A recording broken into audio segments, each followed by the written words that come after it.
Hello बच्चों, good afternoon. चलो बच्चों, आज हम इस वीडियो में लेकर के आए हैं थर्मोमेट्री में थर्मोमीटर्स। मैं टेम्परेचर के बारे में बता चुका हूं। Temperature measuring instrument is called thermometer. क्या बेटा, मैं बात कर रहा हूं थर्मोमीटर्स की। इस वीडियो में मैं थर्मोमीटर की बात कर रहा हूं बच्चों। सिंपल सा टॉपिक है, आप जल्दी जल्दी नोट करते चले जाएं तो मजा आएगा पढ़ने में। Thermometers, an instrument used to measuring the temperature of a body is called thermometer. Some common type of thermometers are as follows. पहले थर्मोमीटर की बात कर रहा हूं। कांस्टेंट वॉल्यूम गैस थर्मोमीटर, आनंद से इसे नोट किया जाए। Constant volume gas thermometer is based upon Amontons law और गैलुसैक लॉ और रेनॉल्ट लॉ। नोट कर लेना। Constant volume gas thermometer is based upon Amontons law और गैलुसैक लॉ और Reynolds law. At constant volume pressure of gas is directly proportional to absolute temperature. मेरे ख्याल से ये एमर्टन्स लॉ से हम जानते हैं। इसको मैंने काइनेटिक थ्योरी ऑफ गैसेस में पढ़ाया हुआ है बच्चों। P इज directly proportional to absolute temperature कहिए, और दूसरा रिलेशन में भी मैंने वहां बताया था PT equal to P0 1 plus beta T। इस रिलेशन में टेम्परेचर हम डिग्री सेल्सियस में लिखते हैं बच्चों, और इस रिलेशन में टेम्परेचर केल्विन में लिखते हैं। So at constant volume pressure of gas is directly proportional to absolute temperature of gas. Constant volume gas thermometer Amontons law पर, या कहिए रेनॉल्ड्स लॉ, या फिर कहिए गैलुसैक लॉ पर बेस्ड है, और कांस्टेंट वॉल्यूम पर किसी गैस का प्रेशर डायरेक्टली प्रोपोर्शनल होता है एब्सोल्यूट टेम्परेचर के। ये प्रिंसिपल है कांस्टेंट वॉल्यूम गैस थर्मोमीटर का। और हम इसको लिख सकते हैं, इस रिलेशन को, PT बराबर P0 1 plus beta T। In this relation P0 is pressure of gas eight 0 degree Celsius and PT pressure of gas eight T degree Celsius. In this relation T is in degree Celsius. ठीक है ना मेरे बच्चे। इस relation को हम अगर चाहें तो तोड़ दें, इस फॉर्मूले को, P0 plus P0 beta T। Beta अगर निकालना चाहें यहां से, beta equal to PT minus P0 upon, beta निकाल रहा हूं PT minus P0 upon P0 into T। From this relation we can calculate temperature coefficient of gas और pressure coefficient of gas. It's unit is per degree Celsius. Clear है। यहां पर मैंने note कर दिया है PT बराबर P0 1 प्लस बीटा T, या beta equal to PT minus P0 into T per degree Celsius, where beta is constant known as pressure coefficient of gas. Value of beta equal to 1/273 per degree Celsius from first equation. इस relation को मैंने break कर दिया बच्चों। इस equation को मैं P0 का मल्टीप्लाई कर दिया अंदर, P0 plus P0 beta T। देख लो आराम से, इस P0 का अंदर मल्टीप्लाई किया है, P0 plus P0 beta T। मैंने इस वाले टर्म को तो यहां रखा, इस वाले टर्म को इधर ले लिया, तो P0 beta T equal to P0 into T। इस इक्वेशन को नंबर डाल दो सेकंड बच्चों, डाल दीजिएगा ठीक से। डाल दिया राजा बेटा। इस इक्वेशन में T की जगह पर आप 100 लिख दो। In this relation put the value T equal to 100 in equation second. Second equation में T की जगह पर यहां 100 लिख दो, तो इसको लिख सकता हूं P0 beta into 100 equal to P100। इस T की जगह पर 100 लिखना है ना, P100 minus P0। Equation second को थर्ड से डिवाइड करो, जरा गौर से देखो। सेकंड को थर्ड से डिवाइड कर दोगे तो देखो जरा गौर से, इक्वेशन सेकंड को थर्ड से डिवाइड करोगे, दिस अपॉन दिस करोगे तो P0 बीटा से P0 बीटा कैंसिल हो जाएगा, तो T/100 is equal to PT minus P0 upon P100 minus P0। इस 100 को उधर ले जाना, ओल्ड थर्मोमेट्री वाला फॉर्मूला है ये, T is equal to PT minus P0 upon P100 minus P0 into 100। और in modern thermometry unknown temperature, इस रिलेशन से ओल्ड थर्मोमेट्री से अननोन टेम्परेचर फाइंड कर सकते हैं, T बराबर PT minus P0 by P100 minus P0 into 100। In modern thermometer relation for unknown temperature T equal to 273.16 into P upon PTR। इससे relation, इस फॉर्मूले से टेम्परेचर निकलेगा मेरे बच्चे केल्विन में। This is the thermometric property of gas at unknown temperature. This is the thermometric property of gas और substance at triple point of water. ये तो प्रेशर है गैस का अननोन टेम्परेचर पर, और ये प्रेशर है गैस का at the triple point of water. तो मॉडर्न थर्मोमेट्री के फॉर्मूले से अननोन टेम्परेचर हम इस फॉर्मूले से निकालेंगे, और ओल्ड थर्मोमेट्री में अननोन टेम्परेचर हम इस फॉर्मूले से निकालेंगे। क्लियर है? फ्रॉम इक्वेशन नंबर सेकंड से तो निकाल ही दिया था, बीटा इक्वल टू क्या था, चेक करो। फ्रॉम इक्वेशन नंबर सेकंड जरा देख लो और अच्छे से, क्या बेटे बच्चे देखो जरा। From equation number second beta is equal to, beta को निकालना है PT minus P0 upon P0 into T को नीचे ले जाओ तो यहां से रिलेशन आ जाएगा इस इक्वेशन से, beta is equal to PT minus P0 upon P0 into T, P0 into T। इस रिलेशन से बीटा की वैल्यू निकालें, समझ गए ना बात, इसकी यूनिट आएगी per degree Celsius. From equation number third beta is equal to P100 minus P0 upon P0 into 100, ये रहा पर डिग्री सेल्सियस। समझ आ गया होगा। A pressure of gas at T1 degree Celsius is P1 and T2 degree Celsius is P2, तो उस case में बीटा की वैल्यू आ जाएगी P2 minus P0 upon P1 T2 minus P2 T1 पर डिग्री सेल्सियस। ये रिलेशन भी पहले मैं बता चुका हूं बच्चों, नहीं तो आप समझ लो। T1 डिग्री सेल्सियस पर प्रेशर P1 है, तो रिलेशन लगाएंगे आप P1 बराबर P0 1 प्लस बीटा T1, और T2 डिग्री सेल्सियस टेम्परेचर पर प्रेशर P2 है, तो रिलेशन लिखेंगे 1 प्लस बीटा T2। ये बात क्लियर है? बोलो मेरे बच्चे। This equation divide by this, P0 से P0 कट गया, P1 by P2 is equal to 1 plus beta T1 upon 1 plus beta T2। कोई जल्दबाजी नहीं, क्रॉस मल्टीप्लाई कर दो, बीटा निकाल लो। P1 का मल्टीप्लाई यहां किया plus P1 beta T2, P2 का मल्टीप्लाई इधर किया P2 plus P2 beta T1। Beta वाला टर्म इधर ले आओ इक्वल से, P1 उधर ले जाओ, ये बीटा वाला टर्म इक्वल से इधर ला करके बीटा को कॉमन लेंगे, तो यहां से बीटा कॉमन लेंगे मेरे बच्चे।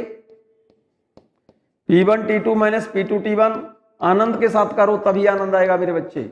P2 माइनस P1, बीटा बराबर P2 minus P1 upon P1 T2 minus P2 T1। आप मेरे साथ साथ करते जाएंगे, P2 T1 है ये, ठीक है। From this relation we can calculate temperature coefficient of gas, ठीक है ना, बीटा की वैल्यू निकाल सकते हैं। चलिएगा, range of gas thermometer. Gas thermometer, constant volume gas thermometer की रेंज देखें बच्चों जरा। इस थर्मोमीटर से मेरे बच्चे -268 डिग्री सेल्सियस से लेकर के 1500 डिग्री सेल्सियस तक टेम्परेचर मेजर किए जा सकते हैं। इसकी रेंज होती है -268 degree Celsius to 1500 degree Celsius. Note कर लो आप। Between -200 degree Celsius to 500 degree Celsius, -200 से 500 डिग्री सेल्सियस तक के टेम्परेचर मेजर करने के लिए हम कांस्टेंट वॉल्यूम गैस थर्मोमीटर में जो गैस इस्तेमाल करते हैं मेरे बच्चे, हाइड्रोजन गैस यूज करते हैं। Hydrogen gas is used. -200 से 500 डिग्री सेल्सियस तक के टेम्परेचर मेजर करने के लिए हम यूज करते हैं हाइड्रोजन गैस, क्योंकि इसकी रेंज है मेरे बच्चे -2 से -268 डिग्री सेल्सियस से लेकर के 1500 तक। एक्चुअल में -268 डिग्री सेल्सियस पर, किस पर मेरे बच्चे, -268 डिग्री सेल्सियस टेम्परेचर पर एक्चुअल में ये सबसे कम क्रिटिकल टेम्परेचर है हीलियम गैस का। क्रिटिकल टेम्परेचर है हीलियम गैस का, और सबसे कम क्रिटिकल टेम्परेचर हीलियम गैस का ही होता है बच्चों। इसीलिए गैस थर्मोमीटर की लोअर रेंज -268 डिग्री सेल्सियस से कम नहीं हो सकती। क्लियर है? क्योंकि हीलियम गैस का सबसे क्रिटिकल टेम्परेचर सबसे कम होता है, वो कितना है, -268 डिग्री सेल्सियस, और अपर रेंज इसकी है 1500 डिग्री सेल्सियस, 1500 डिग्री सेल्सियस। क्यों? क्योंकि कारण है, क्योंकि कोई भी गैस ग्लास बल्ब में अगर भर दें हम, तो उस बल्ब से होकर के 1500 डिग्री सेल्सियस से टेम्परेचर जैसे ही ज्यादा होगा गैस का, तो बल्ब से 1500 डिग्री सेल्सियस पर गैस डिफ्यूज होने लगती है। इसलिए अपर रेंज इसकी 1500 डिग्री सेल्सियस ही होती है, इससे ज्यादा हम नहीं कर सकते। Between -200 degree Celsius to 500 degree Celsius, -200 से 500 डिग्री सेल्सियस तक टेम्परेचर को नापने के लिए हम इस्तेमाल करते हैं मेरे बच्चे हाइड्रोजन गैस। कारण, क्योंकि ये क्रिटिकल टेम्परेचर हाइड्रोजन गैस का है -200 degree Celsius.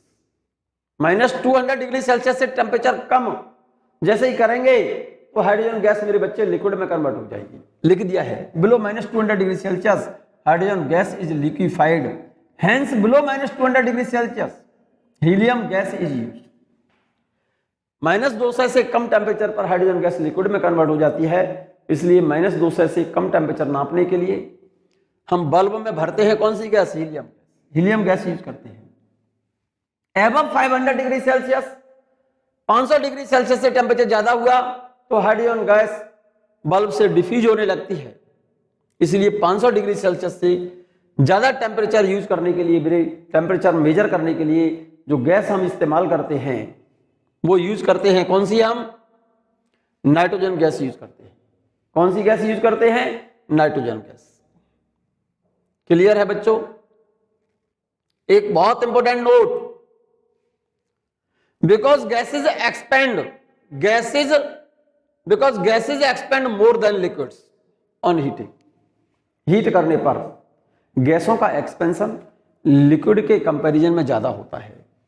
Hence gas thermometer are more sensitive and accurate than liquid thermometer. ये पॉइंट इंपॉर्टेंट है बच्चों, इसको अंडरलाइन कर लो, क्वेश्चन प्रॉब्लम है तुम्हारे। गैस थर्मोमीटर लिक्विड थर्मोमीटर से ज्यादा सेंसिटिव क्यों होता है? कारण उसका, क्योंकि गैसों का एक्सपेंशन हीट करने पर लिक्विड के कंपैरिजन में ज्यादा होता है, इसीलिए गैस थर्मोमीटर की सेंसिटिविटी भी ज्यादा होती है और एक्यूरेसी भी गैस थर्मोमीटर की ज्यादा होती है। किससे? लिक्विड थर्मोमीटर से। इसको अंडरलाइन करो और नोट करो।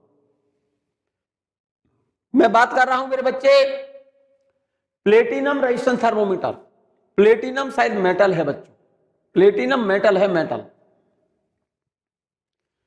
प्लेटिनम रेजिस्टेंस थर्मोमीटर, नोट कर लीजिएगा, रेजिस्टेंस ऑफ मेटल्स। प्लेटिनम शायद मेटल है। Resistance of metals increases and resistance of non metals and semiconductors, जैसे सिलिकॉन है, जर्मेनियम है, कार्बन है, etcetera, decreases with rise of temperature. Metal का रेजिस्टेंस टेम्परेचर बढ़ाने पर बढ़ता है मेरे बच्चे, जबकि नॉन मेटल्स और सेमीकंडक्टर का रेजिस्टेंस टेम्परेचर बढ़ाने पर घटता है। Usually platinum is used in resistance thermometer due to high melting point and large value of temperature coefficient of resistance. Platinum resistance thermometer में हम प्लेटिनम ही इस्तेमाल करते हैं। उसका रीजन है क्योंकि प्लेटिनम का मेल्टिंग पॉइंट ज्यादा होता है और टेम्परेचर कोएफिशिएंट, क्या मेरे बच्चे, मेल्टिंग पॉइंट हाई है और टेम्परेचर कोएफिशिएंट ऑफ रेजिस्टेंस किसका, प्लेटिनम का, वो भी ज्यादा है। क्लियर है मेरे बच्चे? इसी वजह से रेजिस्टेंस थर्मोमीटर में प्लेटिनम मेटल ही इस्तेमाल करते हैं हम। क्वेश्चन प्रॉब्लम है ये तुम्हारी। Resistance of metals varies with temperature as the relation RT equal to R01 plus alpha T. इस पॉइंट को अंडरलाइन करो बच्चों। Variation of resistance with temperature, ये 12th में पढ़ेंगे आप, वहां पर और ज्यादा डिटेल में डिक्टेट करेंगे हम। Resistance of metals varies with temperature as the relation RT equal to R01 plus alpha T, where alpha, जहां पर अल्फा जो है, where alpha is the temperature coefficient of resistance and T, यहां पर इस रिलेशन में T is change in temperature. Value of alpha, alpha की जो वैल्यू होती है, इस अल्फा की value of alpha is depend upon nature of material. Alpha की वैल्यू मेटल की नेचर पर डिपेंड करती है। Value of alpha is different for different metals. आपने लिखा है value of alpha is depend upon nature of metals, for metals alpha is positive. Alpha की value metals के लिए पॉजिटिव होती है, and for non metals and semiconductors value of alpha is negative. Note कर लीजिए आप इसे। कर लिया? फ्रॉम इक्वेशन फर्स्ट को ब्रेक कर दो, R0 से मल्टीप्लाई कर दो अंदर, R0 plus R0 alpha T, तो रिलेशन आ गया RT बराबर R0 प्लस R0 का मल्टीप्लाई कर रहा हूं अंदर R0 अल्फा टी। क्लियर है? R0 अल्फा टी को तो मैंने ऐसे ही रखा, इस R0 को इक्वल से धर लिया RT minus R0, this is the equation number second. इसको फर्स्ट डाल दिया, इसको सेकंड डाल दिया है। इस रिलेशन में T की जगह पर 100 लिख दो। इस रिलेशन में, इस वाले रिलेशन में T की जगह पर 100 लिख दो। ये T की जगह पर 100 यहां लिख दो, T की जगह पर 100 लिख दो यहां। तो रिलेशन क्या आ जाएगा? R0 alpha into 100 is equal to R100 minus R0। This is the equation number third. Equation second divided by third, second को थर्ड से डिवाइड करो तो देखो R0 अल्फा से ये R0 अल्फा कैंसिल हो गया, यहां से आएगा T upon 100 is equal to RT minus R0 upon R100 minus R0। 100 को उधर ले जाओ तो रिलेशन आ जाएगा T बराबर RT minus R0 upon R100 minus R0 into 100। According to old thermometry, from this relation we can calculate temperature in degree Celsius. According to modern thermometry, unknown temperature T is equal to 273.16 into R upon RTR। इस फॉर्मूले से temperature हम major करते हैं Kelvin में। R is the resistance of metal at unknown temperature, RTR resistance of platinum at triple point of water. Clear है ये बात? फ्रॉम इक्वेशन नंबर सेकंड से हम अल्फा निकालना चाहें तो RT minus R0 upon R0 into T, ये relation आ गया RT minus R0 upon R0 into T. जरा गौर से देख लो, यहां से अल्फा निकालना है मुझे, तो RT minus R0 upon R0 into T, R0 into T. From this relation we can calculate temperature coefficient of resistance. इसकी यूनिट हो जाएगी पर डिग्री सेल्सियस। थर्ड इक्वेशन से निकालना चाहो अल्फा, यहां से निकल सकता है R100 minus R0 upon R0 into 100, ये रहा रिजल्ट पर degree Celsius. If resistance R1 is the resistance of metal at T1 degree Celsius and R2 is resistance of platinum at T2 degree Celsius. T1 degree Celsius पर resistance R1 है, T2 degree Celsius temperature पर resistance R2 है। तो वही relation फिर से लिख दिया है मैंने बच्चे, R1 equal to R01 plus alpha T1 और R2 equal to R01 plus alpha T2। इस इक्वेशन को इससे डिवाइड करो, R0 से R0 कैंसिल हो जाएगा, अल्फा को निकाल लेना। क्लियर है? फिफ्थ को सिक्स्थ से डिवाइड करके, फिफ्थ को सिक्स्थ से डिवाइड करो, क्रॉस मल्टीप्लाई करके अल्फा निकाल लेना। अल्फा बराबर R2 minus R1 upon R1 T2 minus R2 T1। From this relation we can calculate temperature coefficient of resistance. Clear? एक और इंपॉर्टेंट पॉइंट बच्चों, बहुत ज्यादा इंपॉर्टेंट पॉइंट है, काम का पॉइंट है, आप इसको नोट कर लें। The correct variation of resistance with temperature is given by the relation RT is equal to R01 plus alpha T plus beta T square।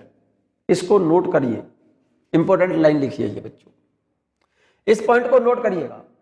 The correct variation of resistance with temperature is given by the relation RT is equal to R0 1 plus alpha t plus beta t square, where alpha and beta are constant, जहां पर alpha और beta constant है, value of beta is very very less than alpha, beta की value alpha से बहुत कम होती है, इसीलिए इस वाले टर्म को नेग्लेक्ट कर देते हैं, तब रिलेशन लिखते हैं RT बराबर R0 1 plus alpha T. Clear है? For metals value of alpha is positive but value of beta may be positive, negative और जीरो।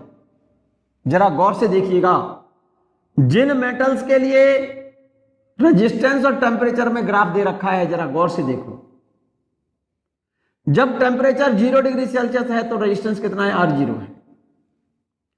जिन मेटल्स का रेजिस्टेंस टेम्परेचर बढ़ाने पर रेजिस्टेंस लीनियरली इंक्रीज करता है, ये लीनियरली इंक्रीज कर रहा है, उनके लिए अल्फा तो पॉजिटिव होगा लेकिन बीटा 0 होगा। इस वाले ग्राफ में अल्फा पॉजिटिव बीटा 0 है, जिनका टेम्परेचर बढ़ाने पर रेजिस्टेंस ज्यादा बढ़ता है वो ग्राफ इस तरह से आएगा। इस वाले ग्राफ में अल्फा भी पॉजिटिव है और बीटा भी पॉजिटिव है। जिनका रेजिस्टेंस टेम्परेचर के साथ रेजिस्टेंस कम बढ़े लेकिन टेम्परेचर ज्यादा बढ़े, उनके लिए ग्राफ ये वाला आएगा। इस ग्राफ में अल्फा पॉजिटिव है, बीटा नेगेटिव है। तो जरा तीनों ग्राफों को देखो, इस वाले ग्राफ में, इसमें और इसमें, इन तीनों में अल्फा पॉजिटिव है। देखो अल्फा इसमें भी पॉजिटिव है, इसमें भी पॉजिटिव है, इसमें भी पॉजिटिव है। इस ग्राफ में बीटा 0 है, इस ग्राफ में बीटा पॉजिटिव है, इस ग्राफ में बीटा नेगेटिव है। ये बात अंडरलाइन कर लेना, क्वेश्चन प्रॉब्लम है बच्चों, ये तुम्हारी क्वेश्चन प्रॉब्लम है। क्वेश्चन प्रॉब्लम है इस ग्राफ पर, इस ग्राफ में इस एक्सिस पर टेम्परेचर लिया है मैंने, इस वाली एक्सिस पर रेजिस्टेंस लिया है मैंने, ये RT, ये रेजिस्टेंस है RT, ठीक है ना। आप इस पॉइंट को अंडरलाइन करो और नोट कर लो, क्वेश्चन प्रॉब्लम है तुम्हारी ये। कर लिया नोट? प्लेटिनम रेजिस्टेंस थर्मोमीटर की रेंज होती है -200 डिग्री सेल्सियस से 1200 डिग्री सेल्सियस। नोट कर लो आप। डिसएडवांटेज इसके क्या है मेरे बच्चे? प्लेटिनम रेजिस्टेंस थर्मोमीटर के डिसएडवांटेज देखिएगा, बहुत इंपॉर्टेंट पॉइंट लिखा है बच्चों। इसका जो बल्ब होता है, it's a bulb has large thermal capacity and a low thermal conductivity. इसकी थर्मल कैपेसिटी ज्यादा होती है और थर्मल कंडक्टिविटी कम होती है। जिसकी थर्मल कैपेसिटी ज्यादा है वो हीट को अपने पास ज्यादा बचा के रखेगा, थर्मल कंडक्टिविटी कम है, हीट कंडक्ट इसमें कम करेगा। ये बात को अंडरलाइन करो। इसका जो बल्ब होता है, प्लेटिनम रेजिस्टेंस थर्मोमीटर की डिसएडवांटेज देखिएगा, it's bulb has large thermal capacity. Thermal capacity ज्यादा होने से क्या होगा? हीट को अपने पास रख लेगा। लो थर्मल कंडक्टिविटी हीट को कंडक्ट कम करेगा। Therefore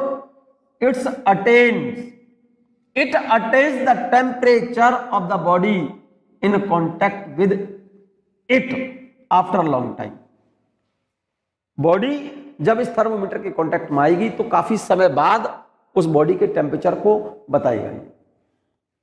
Hence this thermometer cannot be measured rapidly changing temperature। इसी वजह से तेजी से जहां पर टेम्परेचर बदल रहे होते हैं वहां पर हम प्लेटिनम रेजिस्टेंस थर्मोमीटर यूज नहीं कर सकते। क्लियर है? कारण उसका, क्योंकि प्लेटिनम रेजिस्टेंस थर्मोमीटर का जो बल्ब होता है उसकी थर्मल कैपेसिटी ज्यादा होती है, थर्मल कंडक्टिविटी कम। थर्मल कैपेसिटी कम होगी, ज्यादा होगी। थर्मल कैपेसिटी जब ज्यादा है तो हीट को अपने पास ज्यादा के समय तक बचा के रखेगा। कंडक्टिविटी कम है तो कंडक्ट कम करेगा। इसीलिए जब प्लेटिनम रेजिस्टेंस थर्मोमीटर किसी बॉडी के कांटेक्ट में आता है तो उस बॉडी का टेम्परेचर वो तुरंत मेजर नहीं करता। बॉडी का टेम्परेचर मेजर करने में समय ज्यादा लगता है, ठीक है ना। इसीलिए रैपिडली जो चेंज टेम्परेचर बदल रहे होते हैं, तेजी से जो टेम्परेचर बदल रहे होते हैं, उन बदलते हुए टेम्परेचर को, जल्दी से तेजी से बदलते हुए टेम्परेचर को हम प्लेटिनम रेजिस्टेंस थर्मोमीटर से मेजर नहीं कर सकते। एक छोटा सा क्वेश्चन देखें आप। The temperature coefficient of resistance of wire is 12.5 into 10 to the minus 4 per degree Celsius. At 300 Kelvin temperature, the resistance of wire is 1 ohm. At what temperature? In Kelvin, its the resistance will be 2 ohm. Alpha given है, T1 temperature पर resistance दिया है R1 और किस temperature T2 temperature पता करवा रहा है, रेजिस्टेंस R2 दिया है। यहां पर अल्फा की वैल्यू दी है 12.5 इंटू 10 पर -4 पर डिग्री सेल्सियस, ये रही। T1 की वैल्यू दी है 300 केल्विन। 300 केल्विन को सेल्सियस बनाएंगे तो 273 कम कर दो, 27 डिग्री सेल्सियस पर रेजिस्टेंस दिया है इसका 1 ओम। 300 केल्विन का मतलब 27 डिग्री सेल्सियस पर रेजिस्टेंस 1 ओम है। कितने टेम्परेचर पर T2 फाइंड करवा रहा है, जब रेजिस्टेंस इसका R2 2 ओम है। तो फॉर्मूला लगाइए direct, alpha equal to R2 minus R1 upon R1 T2 minus R2 T1। Alpha equal to R2 minus R1 upon R1 T2 minus R2 T1। अभी फॉर्मूला इससे प्रीवियस लेक्चर में अभी बताया है मैंने। अल्फा की वैल्यू सब्स्टिट्यूट कर दो, ये रही 12.5 into 10⁻⁴ is equal to R2 की वैल्यू कितनी है 2, R1 की वैल्यू 1 अपॉन R1 T2 पता कर रहा है माइनस R2 T1 कितना है, T1 की वैल्यू दे रखी है 27, ये रही। इस फॉर्मूले से T2 की वैल्यू केल्विन में निकलेगी मेरे बच्चे, सेल्सियस में निकलेगी। इस रिलेशन से जब सॉल्व करोगे तो T2 की वैल्यू सेल्सियस में निकलेगी। तो जरा देख लो 12.5 इंटू 10⁻⁴ इसको सॉल्व करेंगे तो ये 1/800 आएगा is equal to 2 - 1 1 upon T2 - 54, cross multiply करो T2 की वैल्यू निकलेगी 854 डिग्री सेल्सियस। T2 की वैल्यू आ गई 854 प्लस 273 केल्विन बना दो तो रिजल्ट आपका ये आएगा। क्लियर है? एक छोटा सा क्वेश्चन और देखिएगा।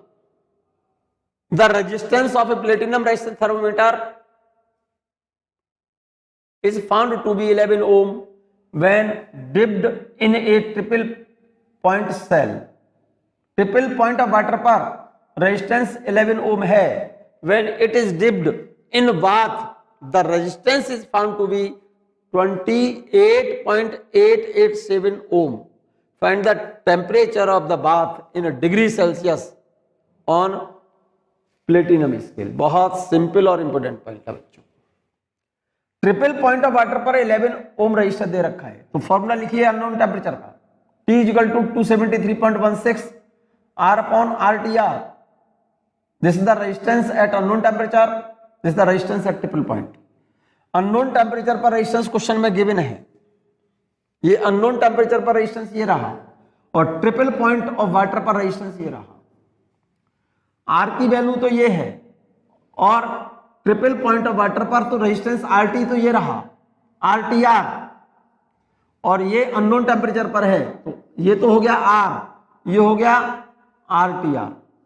वैल्यू लगाइए T equal to 273.16 into R की वैल्यू ये रही और RTR triple point of water पर 11 है। सॉल्व कर रहे हैं आप इसे, इतने केल्विन, और रिजल्ट पूछा है किसमें, सेल्सियस में। सेल्सियस में रिजल्ट पूछा है मेरे बच्चे, और टेम्परेचर केल्विन को सेल्सियस बनाने के लिए इसमें से ट्रिपल पॉइंट की बात कर रहे हो तो सब्ट्रैक्ट करेंगे 273.15। ये बात अच्छे से याद रखना, ये बात मैं पहले एक्सप्लेन कर चुका हूं। T equal to T minus 273.15। Kelvin scale को सेल्सियस बनाना है तो टेम्परेचर में से 273.15 घटा देना तो टेम्परेचर सेल्सियस में आ जाएगा। टेम्परेचर कितना आया है, ये केल्विन में आया है, सेल्सियस में बदलना है तो इसमें से सब्ट्रैक्ट करना 273.15। ये ध्यान रखना, ट्रिपल पॉइंट की बात करें तब, ठीक है ना। मैं बात कर रहा हूं राजा बेटा थर्मोकपल थर्मोमीटर। कौन सा? थर्मोकपल थर्मोमीटर की बात कर रहा हूं, जरा गौर से देखिएगा। थर्मोकपल थर्मोमीटर और थर्मोमेट्रिक थर्मोमीटर, थर्मोकपल थर्मोमीटर और थर्मोमेट्रिक थर्मोमीटर, जरा गौर से देखेंगे आपको समझ जाएगी मेरी बात। मेरे ख्याल से आपको बच्चों कांस्टेंट वॉल्यूम गैस थर्मोमीटर और रेजिस्टेंस थर्मोमीटर आपको ठीक से समझ आ गया होगा। कांस्टेंट वॉल्यूम गैस थर्मोमीटर और प्लेटिनम रेजिस्टेंस थर्मोमीटर, ये दोनों समझ आ गए होंगे आपको ठीक से बच्चों। ये बात क्लियर है बच्चों? हम बात कर रहे हैं थर्मोकपल और थर्मोमेट्रिक थर्मोमीटर। नोट करिए आप, thermocouple and thermometric thermometer. This thermometer is based upon Seebeck's effect. This thermometer is based upon Seebeck's effect. Seebeck's effect क्या होता है मेरे बच्चे, जरा नोट कर रहे हैं आप इसे। When a temperature difference is produced between two junctions of a thermocouple, then an EMF is produced, is called thermo EMF, and a current produced in the couple is called thermoelectric current, and this effect is called Seebeck's effect. फिर से समझो इस बात को, thermocouple और thermometric thermometer. This thermometer is based upon Seebeck's effect. ये thermometer based है किस पर मेरे बच्चे? Seebeck's effect पर। This thermometer is based upon Seebeck's effect. Underline करो इसे। When a temperature difference is produced in between two junctions of a thermocouple, जब किसी थर्मोकपल कि दोनों जंक्शन पर टेम्परेचर डिफरेंस जनरेट किया जाए, then an EMF electromotive force is produced. This electromotive force is called thermo EMF. जब किसी thermocouple के दोनों जंक्शन पर टेम्परेचर डिफरेंस प्रोड्यूस किया जाता है तो थर्मोकपल के दोनों जंक्शन पर एक थर्मो ईएमएफ, क्या बेटा, थर्मो EMF प्रोड्यूस हो जाता है। This EMF is called thermo EMF। A current produced in the couple, उस करंट को बोलते हैं मेरे बच्चे थर्मोइलेक्ट्रिक करंट, और इस इफेक्ट को कहा जाता है, this effect is called Seebeck's effect. इस इफेक्ट को कहते हैं हम सीबेक्स इफेक्ट। फिर से समझो इस बात को, जब किसी थर्मोकपल में क्या होता है मेरे बच्चे, दो अलग अलग मेटल ली जाती हैं। यहां पर जरा गौर से देखो, दिस थर्मोमीटर, थर्मोकपल थर्मोमीटर और thermometric thermometer is based upon Seebeck's effect. और सीबेक्स इफेक्ट क्या कहता है, जब किसी थर्मोकपल में दो अलग अलग मेटल होती है, जैसे एक तो ये कॉपर वायर है, एक तो आयरन वायर। ये वाला जो वायर बनाया है ना मैंने, ये वाला, ये आयरन वायर है, और एक वायर लिया है मैंने कॉपर का।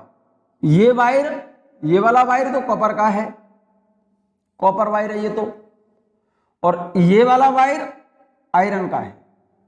इसके दोनों जंक्शन का मतलब समझते हो ना, जैसे आयरन वायर का एक एंड और कॉपर वायर का एक एंड यहां पर जॉइंट कर दिया तो एक जंक्शन तो ये बन गया, और इस आयरन और कॉपर का दूसरा जंक्शन मैंने यहां बना दिया है, आयरन का ये वाला एंड और कॉपर का ये वाला एंड, दोनों यहां मिला दिए तो दो जंक्शन हो गए।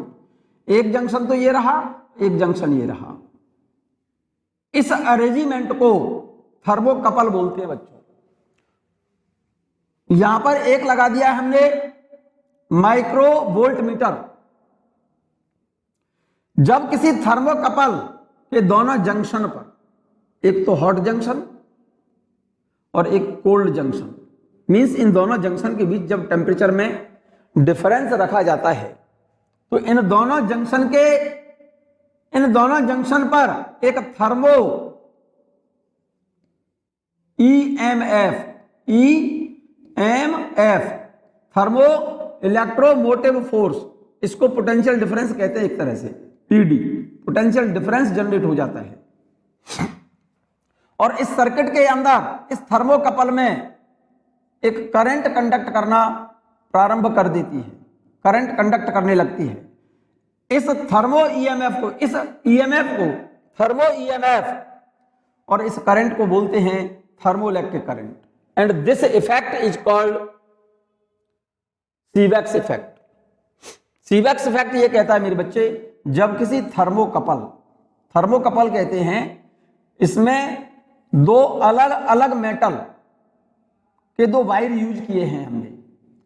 एक तो आयरन वायर है और एक ये वाला देख रहे हैं, ये वाला कॉपर वायर है। आयरन वायर और कॉपर वायर का एक सिरा तो मैंने यहां ज्वाइंट कर दिया और दूसरा सिरा आयरन का ये और ये कॉपर का यहां ज्वाइंट कर दिया, दो जंक्शन बन गई। एक जंक्शन को तो हम ठंडा रखें, कोल्ड जंक्शन, और एक को रखें गर्म, हॉट जंक्शन। जब इन दोनों जंक्शन के बीच में टेम्परेचर डिफरेंस प्रोड्यूस करते हैं, तब इन दोनों जंक्शन के बीच में एक ईएमएफ प्रोड्यूस हो जाता है। इस ईएमएफ को थर्मो ईएमएफ, और इस जंक्शन में करंट कंडक्ट करने लगती है, इस करंट को बोलते हैं थर्मोइलेक्ट्रिक करंट, और इस इफेक्ट को कहा जाता है सीवेक्स इफेक्ट। क्लियर है ये बात?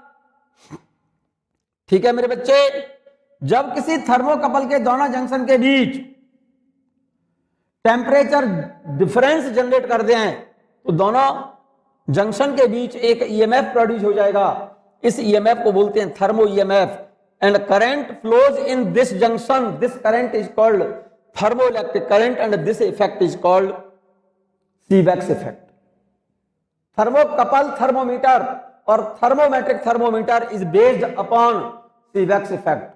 बात क्लियर हो गई होगी मेरी? सीवेक्स इफेक्ट क्या होता है? जब किसी थर्मोकपल के दोनों जंक्शन के बीच में टेम्परेचर डिफरेंस जनरेट कर दें तो थर्मोकपल के दोनों जंक्शन के बीच एक ईएमएफ प्रोड्यूस होता है जिसे थर्मो ईएमएफ कहते हैं, और थर्मोकपल के अंदर करंट कंडक्ट करने लगती है। इस करंट को बोलते हैं थर्मोइलेक्ट्रिक करंट, और इस इफेक्ट को कहा जाता है सीवेक्स इफेक्ट। अगर इन दोनों एंड्स के बीच प्रोड्यूस्ड थर्मो ईएमएफ और इन दोनों जंक्शन के बीच टेम्परेचर डिफरेंस के बीच अगर हम ग्राफ खींचे तो ग्राफ ये बना लो आप। इस वाई एक्सिस पर तो लिया है हमने थर्मो ईएमएफ, देखो जरा ध्यान से, इस एक्सिस पर तो लिया मैंने थर्मो ईएमएफ और इस एक्सिस पर लिया है मैंने टेम्परेचर। जैसे जैसे हॉट जंक्शन का टेम्परेचर हम इधर बढ़ाते जाएंगे, जैसे जैसे इन दोनों जंक्शन के बीच टेम्परेचर का डिफरेंस बढ़ेगा तो पहले थर्मो ईएमएफ का मान बढ़ता है। थर्मो ईएमएफ का मान पहले बढ़ता है और एक पर्टिकुलर टेम्परेचर पर thermo EMF become maximum. This temperature is called neutral temperature, और इसके बाद जब टेम्परेचर और बढ़ाएंगे तो थर्मो ईएमएफ घटता है और एक पर्टिकुलर टेम्परेचर पर इन दोनों एंड्स पर थर्मो ईएमएफ का मान क्या हो जाएगा? 0। उसके बाद अगर टेम्परेचर और बढ़ाते हैं तो इस थर्मोकपल में करंट की डायरेक्शन क्या हो जाती है? रिवर्स, उल्टी हो जाती है।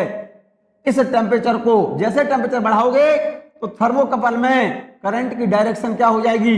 रिवर्स हो जाएगी, उल्टी हो जाएगी। पहले क्लॉकवाइज है तो उसके बाद हो जाएगी एंटी क्लॉकवाइज। जिस टेम्परेचर पर थर्मो ईएमएफ 0, उसके बाद टेम्परेचर बढ़ाने पर थर्मोकपल में करंट की डायरेक्शन क्या हो जाए? रिवर्स हो जाए। उस टेम्परेचर को बोलते हैं बच्चों टेम्परेचर ऑफ इन्वर्जन, TI। तो ये टेम्परेचर तो लिखा है temperature of cold junction, this is the neutral temperature, और इसको बोलते हैं टेम्परेचर ऑफ इन्वर्जन।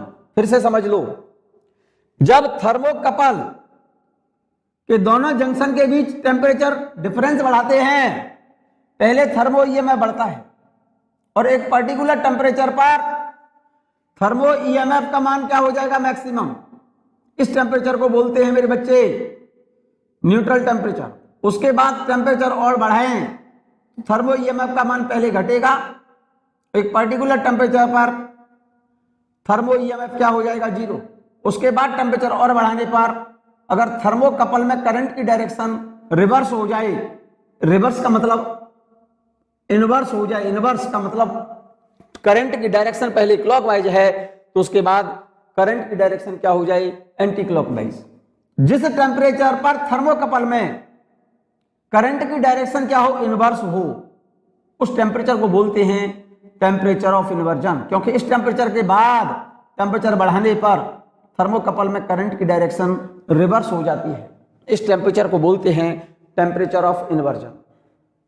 एक बहुत इंपॉर्टेंट सा यहां पर रिलेशन लिखा है मेरे बच्चे, Ti minus Tn equal to होता है Ti माइनस Tn बराबर Tn minus Tc, Tn minus Tc। Tn neutral temperature है, Ti temperature of inversion, Tc temperature of cold junction.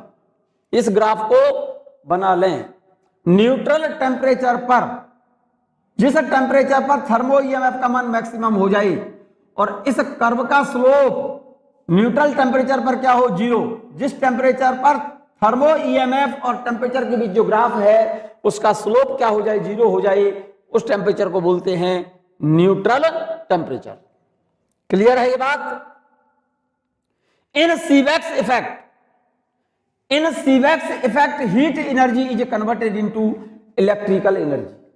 सीवेक्स effect में हीट एनर्जी कन्वर्ट होती है किसमें मेरे बच्चे, इलेक्ट्रिकल एनर्जी में। क्लियर? एक और important point, most important point question पढ़ा मैं तुम्हारी, अंडरलाइन करो बच्चों इसे। Thermo EMF produce across the junction, thermo EMF produce across the junction is of the order of few microvolt and is proportional to the temperature difference between hot junction and cold junction। इस thermocouple के इन दोनों junction पर जो thermo EMF produce होता है, उस thermo EMF का मान कुछ ही माइक्रोवोल्ट के क्रम का होता है। Thermo EMF produce across the junction is of order of few microvolt and directly proportional to temperature difference between two junctions. ये क्वेश्चन प्रॉब्लम है तुम्हारी, नोट कर लो इस बात को।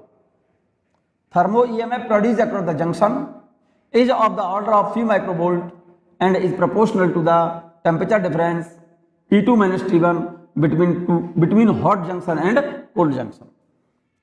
Beyond temperature of inversion, the direction of thermocurrent in thermocouple is reversed। क्या temperature of inversion के बाद टेम्परेचर बढ़ाने पर थर्मोकपल में करंट की डायरेक्शन रिवर्स हो जाए, उस करंट को बोलते हैं temperature of inversion.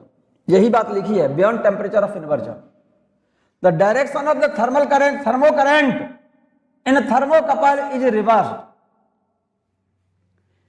If one junction is at 0 degree Celsius. अगर इस जंक्शन थर्मोकपल का एक जंक्शन 0 डिग्री सेल्सियस पर हो और दूसरा जंक्शन अननोन टेम्परेचर पर हो।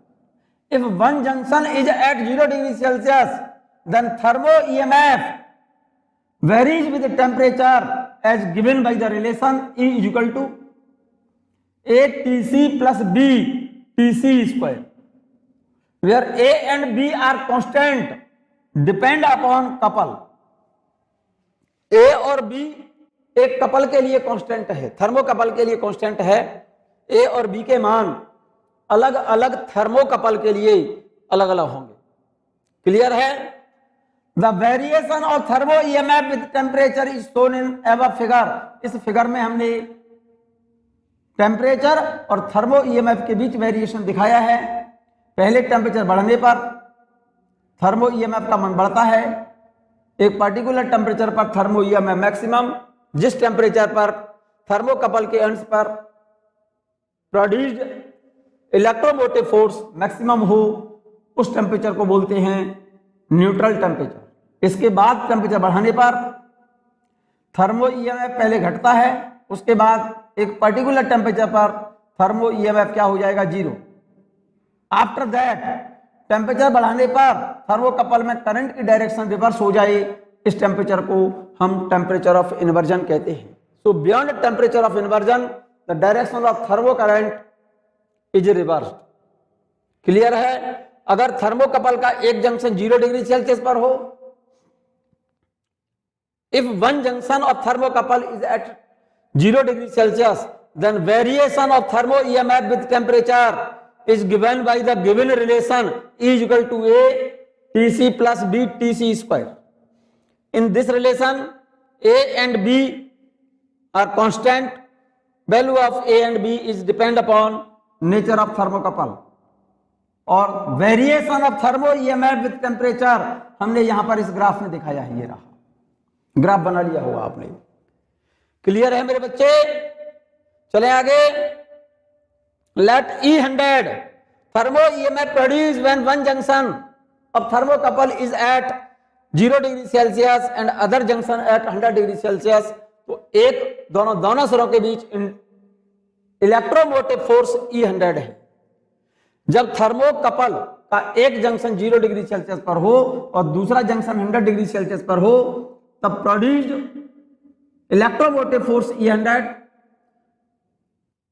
ET thermo EMF produced when one junction is at 0 degree Celsius and other at T degree Celsius। तो अननोन टेम्परेचर के लिए मेरे बच्चे रिलेशन नोट कर लो, T बराबर ET अपॉन E100 into 100।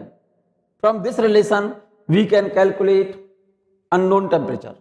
इस फॉर्मूले से हम हॉट जंक्शन का टेम्परेचर हम पता कर सकते हैं। क्लियर है ये बात? इसकी रेंज होती है मेरे बच्चे, थर्मोकपल थर्मोमीटर की रेंज होती है -200 डिग्री सेल्सियस से लेकर के 1600 डिग्री सेल्सियस तक। Range of thermocouple thermometer -200 degree Celsius से कितने 1600 डिग्री सेल्सियस तक होती है। एडवांटेजेस के क्या हैं? थर्मोकपल थर्मोमीटर के एडवांटेजेस के बेनिफिट्स क्या हैं, फायदे क्या हैं? It has a small thermal capacity. Thermocouple thermometer की थर्मल कैपेसिटी कम होती है। It has a small thermal capacity and high thermal conductivity.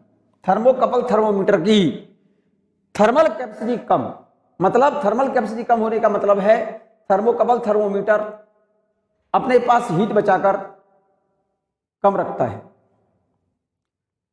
Thermocouple thermometer की थर्मल कैपेसिटी कम, हाई थर्मल कंडक्टिविटी और हीट को कंडक्ट ज्यादा करता है।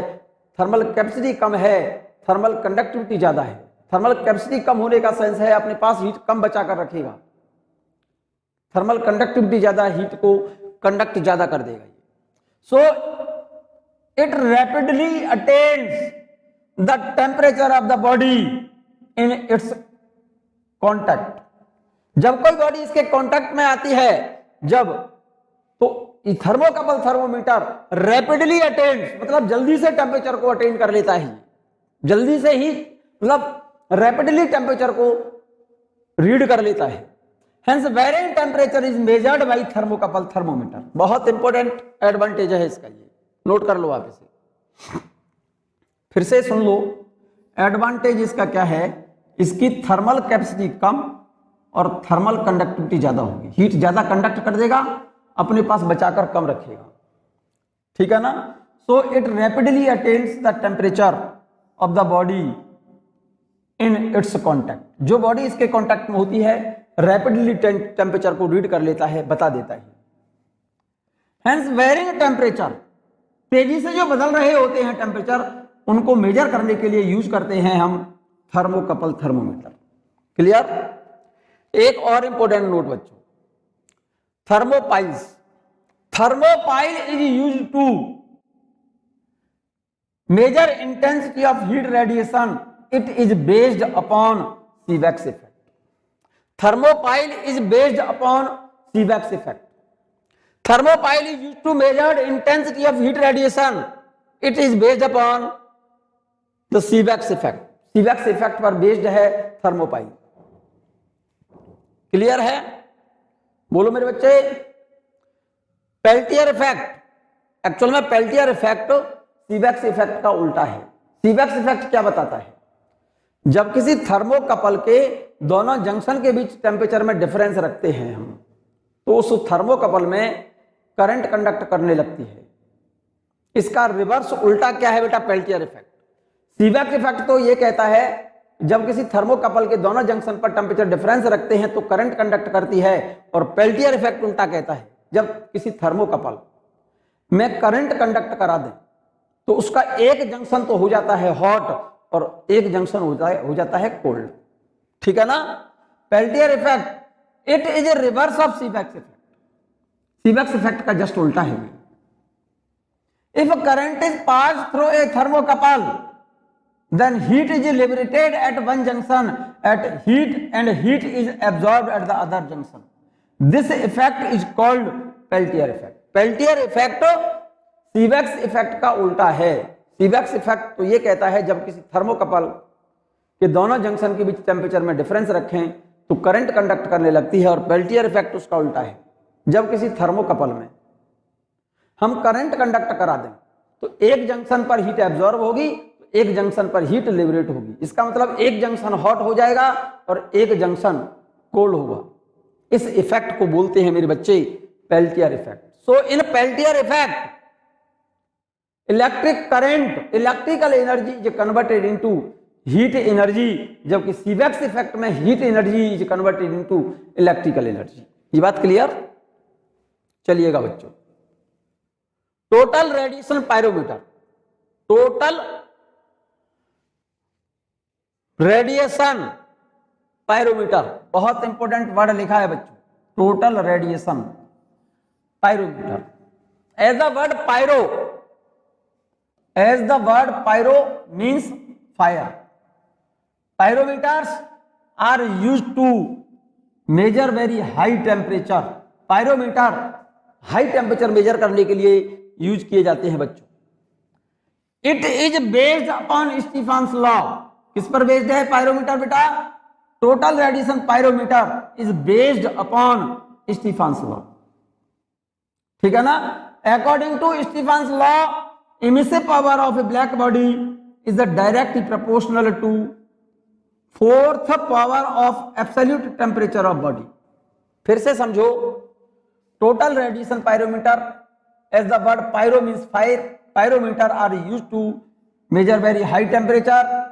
it is based upon Stephen's law। Stephen's law पर based है ये। according to Stephen's law, emissive power of black body is directly proportional to fourth power of absolute temperature of body।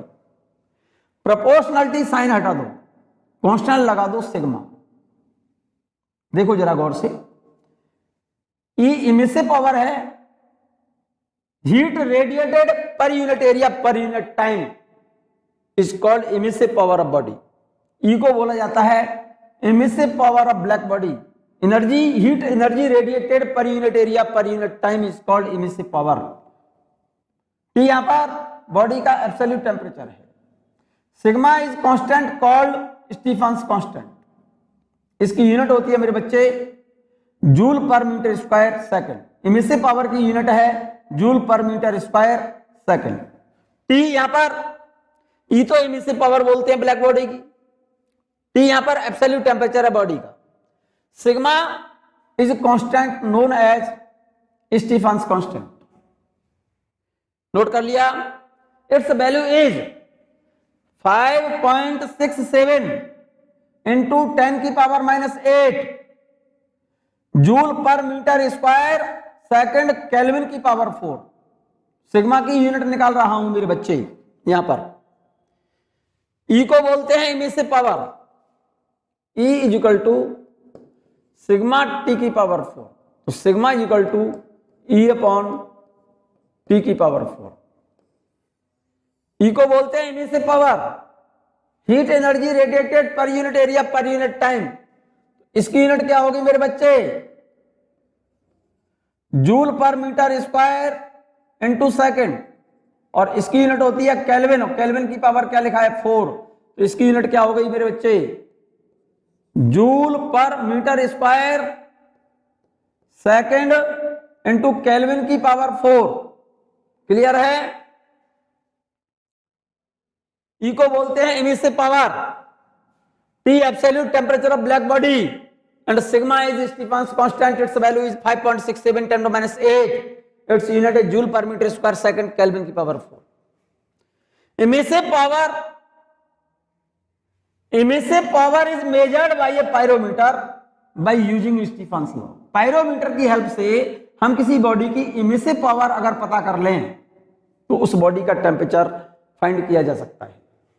Emissive power is measured by a pyrometer by using Stefan's law, then temperature of body can be calculated. अगर किसी body की हमें इनमें से power पता चल जाए, sigma हम जानते हैं, तो बॉडी का टेम्परेचर हम फाइंड कर सकते हैं अकॉर्डिंग टू स्टीफन्स लॉ। यही बात मैंने यहां लिखी है नीचे। Emissive power is measured by pyrometer. Pyrometer की हेल्प से हम इमिसिव पावर पता करते हैं बच्चों। इमिसिव पावर यहां रख दें, स्टीफन्स कांस्टेंट की वैल्यू हम जानते हैं, ये रही। बॉडी का टेम्परेचर हम कैलकुलेट कर सकते हैं, यही बात मैंने यहां लिखी है। Emissive power is measured by a pyrometer by using Stefan's law, then temperature of that body can be calculated. Pyrometer are used to measure very high temperature above 800 degree Celsius. Pyrometer से हम 800 degree Celsius से ऊपर के, इससे ज्यादा temperature measure किए जाते हैं, और इसकी नो अपर लिमिट का मतलब इससे ऊपर कितने भी टेम्परेचर मेजर कर सकते हैं, इसमें लिख दिया है no upper limit. Pyrometer high temperature measure करने के लिए यूज किए जाते हैं। पायरोमीटर की हेल्प से 800 डिग्री सेल्सियस से ऊपर के जितने भी टेम्परेचर हों, सब टोटल रेडिएशन पायरोमीटर से ही मेजर की जाती है। Temperature of the stars, sun and stars and temperature of stars is measured by pyrometer. In pyrometer, बहुत इंपॉर्टेंट क्वेश्चन प्रॉब्लम है बच्चों, in pyrometer the body is not kept in contact with the thermometer. Pyrometer, कौन सा thermometer ऐसा है जिसके contact में body नहीं रहती, तब भी पायरोमीटर टेम्परेचर मेजर कर देता है। क्या बेटा? इन पायरोमीटर में बॉडी थर्मोमीटर के कांटेक्ट में नहीं होती, क्योंकि पायरोमीटर हमेशा मेजर करता है बॉडी की इमिसिव पावर। इमिसिव पावर पता चल जाए तो according to Stefan's law we can calculate temperature of body. Clear है? In pyrometer the body is not kept in contact with thermometer.